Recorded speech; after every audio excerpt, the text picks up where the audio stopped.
Hello and welcome to the Lorna Marie Fitness Podcast, the show where we talk all things fitness, health, mindset and lifestyle to help you become fitter, healthier and happier. I help busy people who lack time, motivation and self-belief to look and feel great again. If you want to work with me, head over to lornamariefitness.co.uk, but for now, enjoy this episode. Okay, so I'm going to leave the comments box up. So if you've got any questions in the meantime, just let me know. I'm currently sat on my step. It's actually quite comfortable. I did a Q&A last week where I was sat on the floor, like on my knees. And after about half an hour, I just couldn't stand up. All that pressure on my poor knees. So I've got a bench out today. Oh my gosh, what an incredible response we've had to the 4-week fast track. So yesterday I announced in the Facebook group that we're going to be doing a pilot for the new membership, not in the new year, but we're going to be doing it before Christmas, because I feel like, one, if not now, then when? And I'm going to practice what I preach. And I always say, if you really want to do something, you really want to just go for it, then don't wait. There's never, ever going to be a perfect time. So that's the first reason. I'm practicing what I preach. I'm just going for it. And the second reason being, I really feel like Christmas time is a time when everyone gets a bit of a dip in motivation, when actually you need the extra support because you're completely out of routine. You might be going out to parties, eating different foods. So actually right now is the time to trial the new membership where we're going to be giving that extra level of accountability and support. So there'll be a private WhatsApp group. We're going to do a private weekly coaching. I'm going to set you all some group targets that I'd like you to strive towards, to aim for, and then we'll have a private fitness class once a week as well. All for £15. Oh my gosh, I know, it's incredible value. And you can see it as it's like a top-up, if you like, a top-up of what you've already got, but for ridiculous value. I don't know where you can get £15 now. But we've only got 2 places left. Can you believe that? 2 already. It's flown. So I wanted to cap it because I wanted to be there to give you the support. I wanted to be there for you and give you the support at the time that you need it. And also I feel like it's really nice to pilot it in a smaller group. I can get feedback from you guys, and all being well, we'll just continue with it on like a monthly opt-in if you want to do it, and be able to open more places in the new year as well. It's all going to be a little bit trial and error, but I am very, very excited about doing it. It's going to be incredible. And if you haven't seen, Tech Will's been really, really busy. One, working through all the reporter problems. So he is going through them all. We found that there was something to do with Max. So he's going through all the Max and one of the device, I've forgotten what it is now. But he's going through all the problems, and the more you report, the better, because then he can be like, okay, they did that and that happened there. It's all in his code. And he's like, look, Lorna, look at this code. This is the point where it's gone wrong. Can you see? There's somewhere in between there and there. So all the clues that you give him, it's actually really, really helping. I mean, I don't know what he's on about. I'm not going to lie. I just stand there and nod. Yes, Will. Looks great. So please keep sending those in. He'll get back to you. But one thing he did put in last night, which I think is really cool and a bit of a game changer, is the history. So you can actually now look back at your history and see the things that you've done. And it goes back as far as, well, basically the journal goes back. So that's pretty cool, isn't it? Let me know what you think to that, if you think it's a good idea. Okay, let's get on with the questions. So I'm just going to get the questions up on my phone. But if you have any in the meantime, just let me know. Oh my goodness, this morning's class was amazing. Kettles. Woo! My hair is still slightly damp, by the way, from my shower. I like to let it dry naturally where I can. I feel like it's better for your hair. So when I can, obviously I'm at home right now, I'm just letting it dry naturally. Does anyone else do that? Let me know in the comments if you do. Okay, question number 1. I did sculpt this morning, which is great, but all of the sessions I struggled to do press-ups or any exercises on all fours, to be honest. I don't have upper body strength, I'm a bit slow, so today I got down into position and I would have only done a few of the exercises in comparison to yourselves and others. Am I better persevering with these, or are there some other exercises I could do which are equally as effective but not on the floor? I've tried press-ups on my knees, but I think I'm doing it wrong because I end up with my bum in the air. Any advice would be welcomed. First of all, I would say do not compare yourself to anybody else. Your journey is totally different and you don't know their circumstances. You don't know how long they've been doing classes for. It is a completely pointless task comparing yourself to anyone else. And what I would say here is building strength in your upper body does not come overnight. It is going to take patience, it is going to take perseverance, and it's going to take consistency. So doing the things that are going to build up your strength and just sticking at it, knowing that if you keep doing it, you can and you will get stronger.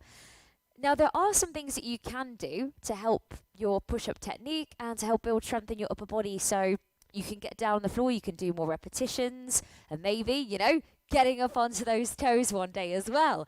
So this is what you want to do, and this is where you want to start.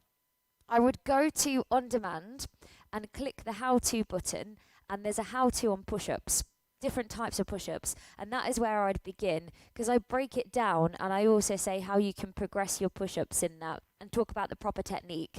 So you can practice the proper technique, and if you like, do it in front of some sort of reflective material like a window or a mirror or something like that. But starting off on your knees is absolutely fine. On all fours, absolutely fine. And when you are in that all fours position, you can probably see right now, because I'm sat on my step, this might be a bit weird. And if you're listening to this on the podcast or it's in the background, just imagine, okay? I'm up on my step.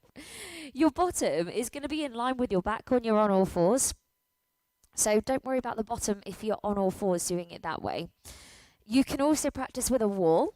So you doing some wall push-up, that's a good one. You can do incline push-ups with your hand on a step or on a bench like this and your knees on the floor. That's a good way to improve. And as time goes on, you can move your knees further and further and further back until the point where you are on your toes. Or you start on your toes, you come down, you drop the knees into the floor and use them to get back up. It's all explained nicely with the video and everything on that little section. But I would say perseverance, patience and consistency. Keep practicing them. And so what if you get down to the floor and you've done 3-4 less reps than me or more? Does it matter? No, because you're building your own strength. And if you want to stay there a bit longer and we're on to something else, do it. That's fine. I would also say doing exercises or classes like Stronger, they're going to help. And of course, anything where you are using your upper body. Planks are a really good one to build strength without doing a push-up too. So there are lots and lots of different things you can do. But one, don't compare yourself to anyone else. And two, stay consistent. Keep doing it. You're just at the start of your journey. I haven't mentioned any names, but I know who you are. You're just at the start of your journey and you're going to get so much stronger. And just think, if you keep doing this, when you look back in, 2 months, 3 months, 4 months, and next year you'll look back and see how far you've come if you just stay consistent and keep practicing. And don't worry about anybody else. I hope that helps. Question number 2. Lorna, for the Q&A. Now I'm looking at my nutrition more closely. I want to concentrate on losing some weight. Should I be calorie counting? And if so, what should I be aiming for calorie-wise to lose weight? Now, how long's a piece of string? No one can accurately tell you your calorific needs.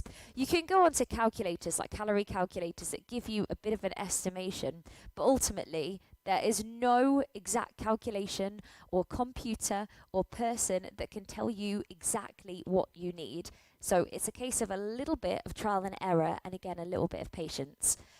Calorie counting can be useful in the short term. And it can be useful for some people who like that kind of thing, like they like tracking data, they like knowing where they are, and also to get a bit of an idea on what's in certain foods. It can be useful, but it's not necessary. And we managed to lose weight, before calorie counters, before we even started counting calories. We've been able to lose weight in the past. It's not essential. And it's also not something you need to do in the long term. I wouldn't advise it for the long term. Just end up taking over your life.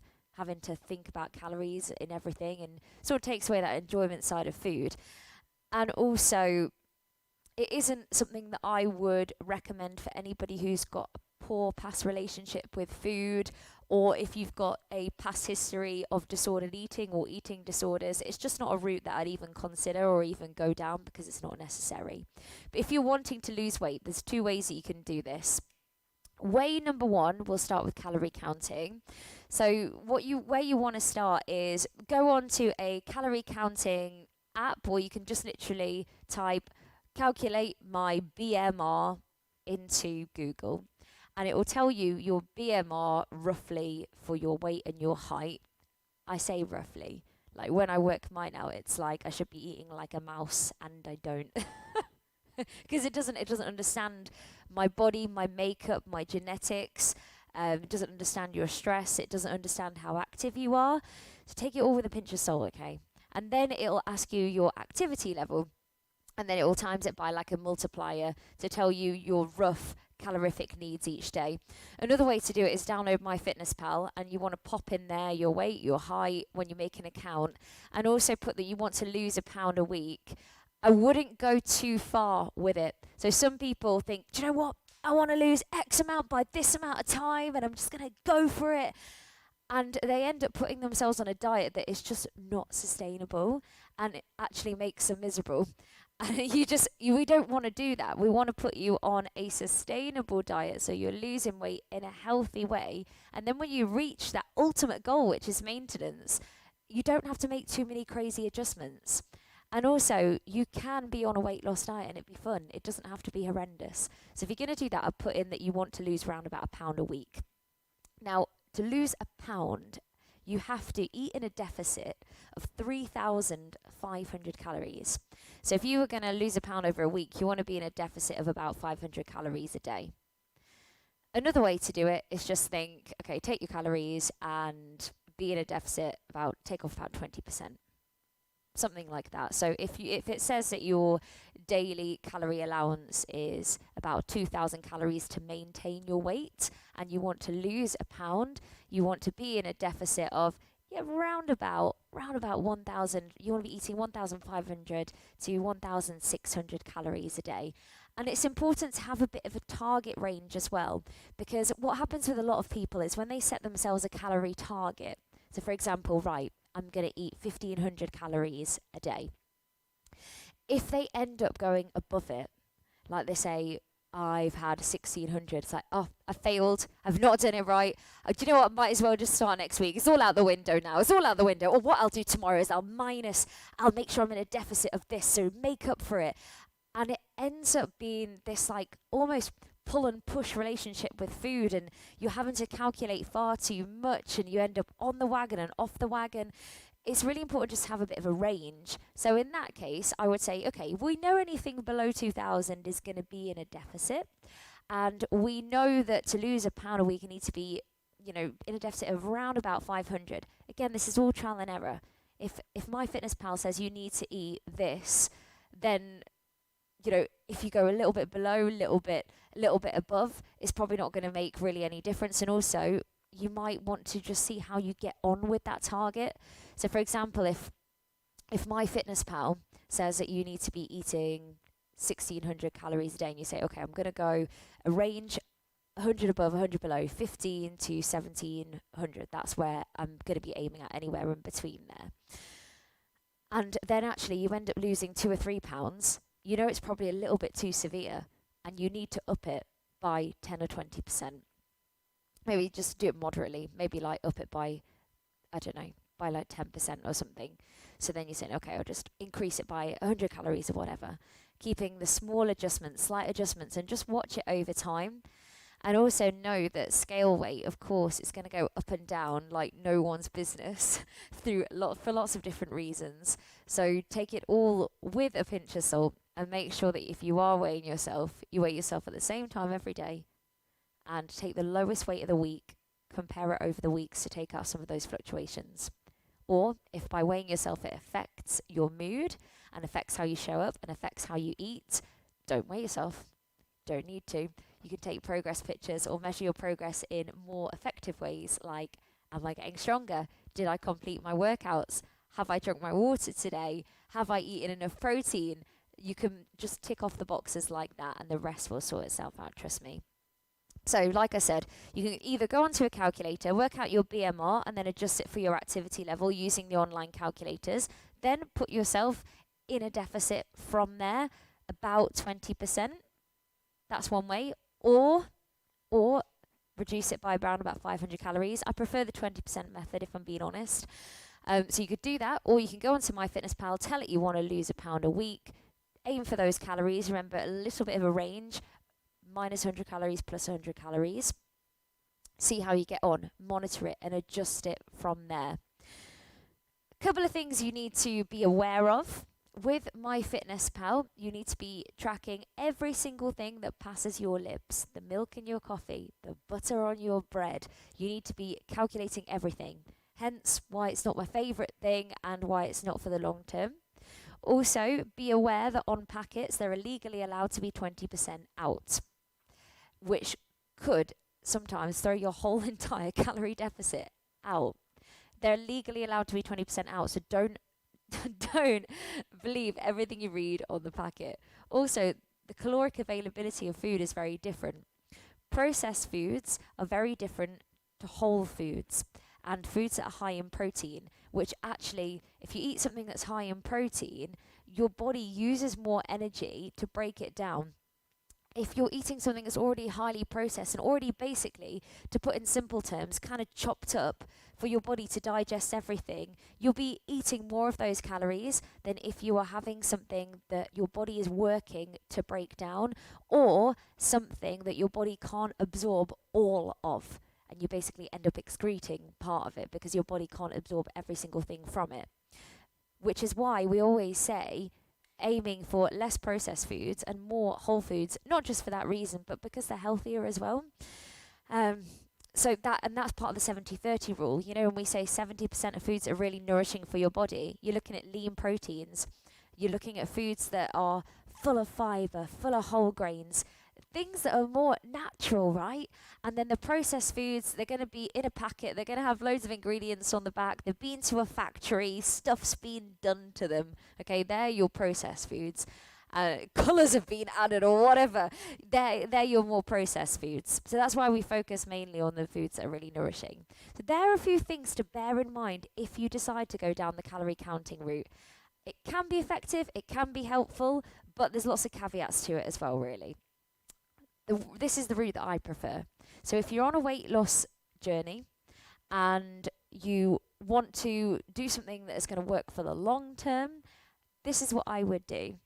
I would, head to our nutrition area and watch the meal plan guide video and the nutrition guide video. But I would have 3 square meals that are all balanced. Breakfast, lunch, dinner. I would base each meal around a protein source. Start with your protein. That'll keep you feeling fuller for longer, and it's going to help you hit the protein target throughout your day, which will help you maintain lean muscle mass. For example, breakfast. I'm going to start with eggs, or I'm going to start with Greek yogurt. Not Greek style, Greek yogurt. Or I'm going to start with whatever protein source you want. You can start with protein powder and put it in a shake or porridge and build your meal around it. Okay, what else do we want? We want some carbohydrates in there to fuel our body. We want some nutrients and minerals in there. So breakfast, you could put some berries in there. Or if you're having eggs, maybe some tomato. That kind of thing. Lunch, okay. What's the protein source? We could have some lean meat. We could have some chicken in there. We could have some fish, maybe some tuna, maybe some soy. Whatever it is, or there you go. Whatever the protein source is. Eggs, again. Eggs are great. And build your meal around that. Dinner, do the same. Then keep consistency with your diet. I don't know about you, but I tend to have the same breakfast every day, pretty much. Maybe apart from the weekend, where instead of porridge, I might have eggs. Hey ho. I would keep the same meals and keep very consistent. So for lunch and for dinner, say if you had, I don't know, a stir fry, you just change the meat sauce. Or if you have boiled potatoes and veggies, you keep that the same, and again, you just change the meat sauce. So you've got that consistency there. And then I'd be putting in a couple of snacks. high protein, sort of lower calorie snacks. And this is if you're on a weight loss journey. I'm not talking about this for everybody, but this is what I would do. So I might have like a Greek yogurt, you could have some boiled egg, you could have a protein bar, you could have a banana, whatever it is, put in a couple of snacks. And that's all you need to do, and just make sure you're hitting that hydration target. And if you keep consistent with your diet, then you know what's working and what isn't. If you've had the same breakfast and you've just switched out that protein source at lunch and dinner, and then you've had, 2 snacks that you've kept the same, you know where you are.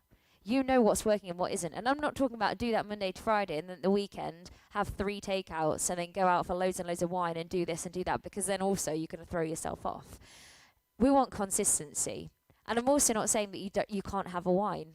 Maybe you will want to have a wine. Maybe that day you won't have your protein bar, you'll have a glass of wine instead. Swapping things out. But what I'm trying to say is, then you know where you are. And if that isn't working, after 3 or 4 weeks, you can reduce your portion sizes by 20%. Okay, well, I'm just going to take 20% off. I'm going to reduce it by a couple of boiled potatoes. Or at breakfast time, I'm just going to have 20% less oats. Or whatever it is, reducing your portion sizes by 20%. And then try that for 3 or 4 weeks. So you know where you are, and you'll get to know your body, and you'll get to have like a good idea of where you're at. But it is all trial and error. It's not an exact science, and your energy requirements are going to change depending on how active you are, whether you're cold or not, whether you're stressed, how your sleep's been. Your energy requirements are going to be changing, and also how active you are in between your workouts. Are you keeping up a decent step count and things? So that is what I would do. So calorie counting has its place. It's not for everyone, and there are some downsides in terms of the fact that, it's not accurate, and it means that it's down to human error as well. We have to put everything in on there, and sometimes it allows for a little bit too much flexibility, I think, whereas being more consistent with your diet it's easier, isn't it? It just takes away that decision fatigue. And also remember, it's only temporary, and it doesn't have to be horrendous. You can have some days where you're hitting your calorie deficit and other days where you're working to maintain your weight because, do you know what? I'm going out with the girls on Saturday, so I'm not going to go crazy. I'm going to pick my indulgence. I'm going to, have my 3 square meals, and then I'm going to have a couple of glasses of wine. That's going to be my indulgence today, or whatever it is for you. But that is what I would do. And also remember that one day won't affect your overall weight loss journey unless you carry it on, unless you have that one day and then you throw everything else out the window. One day isn't going to make a blindest bit of difference. I hope that's helpful. Please let me know in the comments if that is useful, because I know a lot of people really do struggle with that concept. Let's go back onto the questions. It's come off the questions. Oh, here we go. How can I get enough vitamin D? I already take supplements for migraines and I'm hoping I can get it from my food. Yeah, you can. You can get it from your food. A great source of vitamin D is sunlight. But of course, this time of year, and if you've got an office job, it can be really difficult to get out in the sunshine enough. So yeah, you can use supplements. You can also get it from fatty fish. So like salmon and mackerel. You can get it from egg yolk. And a lot of foods are fortified with vitamin D, like certain types of dairy. So your milk, some yogurts and some cereals are also fortified with vitamin D. Cod liver oil is a really good one as well. I know it's not like the tastiest or the nicest thing, but just literally, a spoon of cod liver oil, that can be really good. But they're the things that you want to be focusing on to get your vitamin D out of your diet. Great question though. Vitamin D, excellent for your bones. Okay, the final question was, I just don't know what I need to eat to lose weight. I really don't understand what I should be eating. Low fat or low calories or high fat or low carbs. I am so confused. Do you know what? It can be really, really confusing. There's so much information out there that it can be completely and utterly overwhelming. Try this diet. You must eat low carb. Make sure you have no sugar. Make sure you have no fat. Make sure you do this, that, the other. And it really isn't complicated. It is, take away all of that noise, all of that diet culture. Just get it out of your mind. Let it float away, float away. bad vibes, push it away. Focus on balanced diet, okay? Balanced diet. And if you are on a weight loss journey, using those approaches that I spoke about before in that previous question, either one, pick one that's going to work for you, that you think will be good for you in the long term. And remember, patience and consistency, that's what it comes down to. The only reason a diet will never work is if we don't stick to it. That is the only reason a diet won't work, and that would probably be because it's unsustainable and unhealthy to do in the long run. So what we want to do is find something that's going to be sustainable and healthy that we can keep in the long run. So when we get to maintenance, there's no change in the foods that we're having, so we're already eating a balance. You know, we're eating healthy foods most of the time, having a little bit of what we want, and then we just can ever so slightly increase the portion sizes. And again, it's just about small little tweaks and adjustments. So taking those 3 square meals, where's my protein source? Okay, great. Carbohydrates. Have I got some healthy fats in there? So you want to remember, if you're on a weight loss journey, of course, energy balance is key. We want to be eating ever so slightly less than our requirements. And it's just for the short term, right? While we're on a weight loss journey. And you want to make sure you're putting yourself in a moderate calorie deficit so you can keep that going. So that's, calories are king basically, but you don't have to count them. You don't have to be so rigid doing that. You can use a consistency-based approach. Second thing is protein. Get your protein in to keep you feeling full for longer. It will help you adhere to a calorie deficit, help you adhere to a weight loss journey, and it will also help you keep that lean muscle protein, which is vital for keeping your metabolism high. Then you want to be filling your plate with your greens, your leafy greens, and things that are going to bulk it out. So like your vegetables and your salads, bulk it out and make sure you've got some whole grain sort of carbohydrate source in there, again, to keep you feeling fuller for longer. So you're not going to have massive highs and massive lows with your energy. The problem with things that are like, say, on the label, this is low fat, 0%. Quite often what they've done is just loaded it with a load of sugar or emulsifiers or something like that. You'll probably end up not being as full for as long and also having energy crashes. And you don't need to worry about, oh, do I need to go low carb this? Do I need to do that? Just focus on having that healthy balance. So get yourself onto that meal plan area and set your meals out for the week. And you don't need to do an overhaul for your diet. You might want to pick one thing or one meal this week that you want to be your focus. So this week, I'm going to focus on my breakfast. How am I going to get my breakfast healthier? And then you can do the same for lunch and dinner. Or you might want to say, okay, this week my aim is going to be to work out my protein target. I'm going to make sure that I'm getting enough protein throughout my day. Next week, okay, what's it going to be? What am I going to focus on? Or you might want to say, okay, I want to work out those 3 square plan meals. And I'm going to start with a consistency-based approach. I'm going to do that for 3 or 4 weeks, see where I'm at, and then make the adjustments from there. Essentially, we want to be eating things that are high in lean proteins. We want to be thinking about getting whole grains and fibre into the diet, salads, veggies, and when we're going out, making sensible choices. So you might say, okay, do you know what? Instead of the chips, I'm going to go for the salad. I'd like the dressing on the side. If you're going out for drinks with your friends and you don't want to be the only one who isn't drinking, you might want to say, okay, do you know what? I'm going to go for a mixer with my gin, so a diet mixer or whatever, or I'm going to have a glass of Prosecco, or I'm going to go for a white wine, as opposed to having the massive cocktail, creamy or fruity cocktail or whatever. So it's all about making those sensible choices and making the slight tweaks and adjustments to what you're doing right now, and making it something that you can stick to, in the long term. And it's going to be trial and error, but the only way we can get started is just to start on something and take it from there, focusing on your protein, focusing on the whole grains, focusing on getting the greens in. When you look at your plate, think about getting all the colours in and minimizing alcohol where you can. I know we're going into the festive season, so I know it's going to be a little bit trickier. So if you do need help with that, come and hop onto the 4-week fast track, because we'll be managing this season altogether. But it's going to be being sensible with your indulgences, basically. So reducing the alcohol intake, where you can, or cut it out if you can do that completely. It's going to be minimizing processed food, so i.e. the things that have been made in a factory, or you look on the back of the label, or it's in a packet for starters. You look on the back and it's got a load of ingredients. That is where you want to start, but don't get too overwhelmed or too bogged down in too many details. Protein, whole grains, there's 3 square meals with maybe 1 or 2 snacks, like a banana, like a couple of boiled eggs, that sort of thing, if you need it to tie you over, and getting enough water into your diet. Does that help? I really hope that helps, team. And I hope you have a wonderful Wednesday. Well done to everyone again who did kettles this morning. It was absolutely mental. And if you're wanting to join our 4-week fast track, it is squaddies only.